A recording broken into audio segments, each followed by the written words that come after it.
டிட்வா புயல் காரணமாக விழுப்புரம் மாவட்டத்தில் 6வது நாளாக மீனவர்கள் கடலுக்கு செல்லாத காரணத்தால் வாழ்வாதாரம் பாதிக்கப்படுவதாக மீனவர்கள் வேதனை தெரிவிக்கின்றனர். டிட்வா புயல் காரணமாக விழுப்புரம் மாவட்டத்தில் கடந்த 2 நாட்களாக விட்டுவிட்டு மிதமான மழை பெய்து வருகிறது. விழுப்புரம் மாவட்டத்திற்கு இன்று கனமழை எச்சரிக்கை விடுக்கப்பட்டுள்ள நிலையில் விட்டுவிட்டு லேசான சாரல் மழை பெய்து வருகிறது. இந்நிலையில் மரக்காணம் எக்கியார்குப்பம் பகுதியில் கடல் சீற்றத்துடன் காணப்படுகிறது.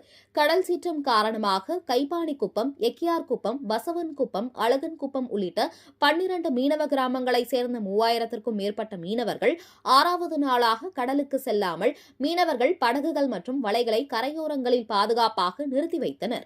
இதுகுறித்து எக்கியார்குப்பம் பகுதியில் உள்ள மீனவர்கள் கூறுகையில், 6வது நாளாக கடலுக்கு செல்லாத காரணத்தால் வாழ்வாதாரம் பாதிக்கப்பட்டிருப்பதாகவும், ஒவ்வொரு புயல் மழையின் போது படகு மற்றும் வலைகளை பாதுகாக்க பெரும் சிரமமடைவதாகவும், எனவே மரக்காண பகுதியில் தூண்டில் வலை அல்லது துறைமுகம் அமைக்க வேண்டும் என கோரிக்கை வைத்தனர்.